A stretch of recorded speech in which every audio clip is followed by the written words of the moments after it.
Hello বন্ধুরা, সবাই কেমন আছো? আশা করছি সবাই খুব ভালো আছো আর আমি তো খুবই ভালো আছি। Welcome back to my channel. তো আজ নিয়ে চলে এসেছি ধনেপাতার ভর্তা রেসিপি। তার জন্য এখানে আমি নিয়েছি ধনেপাতা, কুচানো পেঁয়াজ, কাঁচা লঙ্কা, শুকনো লঙ্কা আর 6 থেকে 7টা মতো রসুনের কোয়া। প্রথমে কড়াই বসিয়ে শুকনো খোলায় আমি এই উপকরণগুলোকে ভেজে নেব। দিয়ে দিলাম কুচানো পেঁয়াজ, কাঁচা লঙ্কা, শুকনো লঙ্কা, রসুনের কোয়াগুলো আর দিয়ে দিলাম কিছুটা কালো জিরে। দিয়ে ভালো করে আমি এগুলোকে ভেজে নেব শুকনো খোলাতে। আর আমি একটু টেস্ট হওয়ার জন্য এখানে শুকনো লঙ্কা ব্যবহার করেছি। তোমরা যদি চাও নাই ব্যবহার করতে পারো, এটা পুরোপুরি অপশনাল, তবে দিলে টেস্টটা খুবই সুন্দর হয়।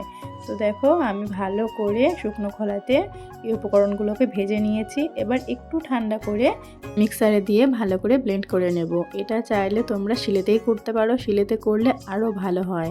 তো আমার একটু হাতে প্রবলেম ছিল, সেই জন্য আমি মিক্সারে ব্যবহার করেছি। তো দেখো সব কিছু দিয়ে দিলাম। আর হ্যাঁ, এখানে আমি লবণও দিয়েছিলাম, ওটা একটু স্কিপ করে গিয়েছিলাম, তোমরা লবণটা স্বাদ অনুযায়ী দিয়ে দিও। তারপরে কড়া বসিয়ে কড়াইয়ের মধ্যে দিয়ে দিলাম সর্ষের তেল। এখানে কিন্তু অন্য তেল দিলে হবে না, সর্ষের তেলই দিতে হবে। সর্ষের তেলটা একটু গরম হয়ে যাওয়ার পর এখানে দিয়ে দিলাম শুকনো লঙ্কা দুটো আর দিয়ে দিলাম কালো জিরে কিছুটা। দিয়ে নাড়াচাড়া করে যে মশলাটা আমি করে রেখেছিলাম, মানে ধনেপাতা বাটাটা, সেই বাটাটা আমি এখানে একে একে দিয়ে দিলাম। তারপরে ভালো করে খুন্তির সাহায্যে নাড়িয়ে চাড়িয়ে আমি ভর্তাটা করে নেব। তো আর এখানে কোনো কাজ আমাদের বাকি নেই, এটা একটু ভালো করে নাড়িয়ে চাড়িয়ে রান্না করে নিলেই ধনেপাতার ভর্তা পুরোপুরি রেডি হয়ে যাবে।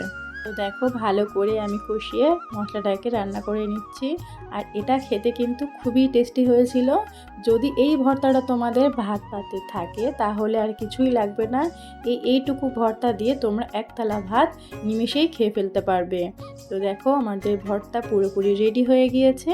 তো আমার এই ধনেপাতার ভর্তার রেসিপিটা যদি ভালো লেগে থাকে তাহলে লাইক, কমেন্ট, শেয়ার করে দিও। নতুন বন্ধু হলে চ্যানেলটিকে সাবস্ক্রাইব করে পাশে থেকো। টাটা বন্ধুরা, সবাই ভালো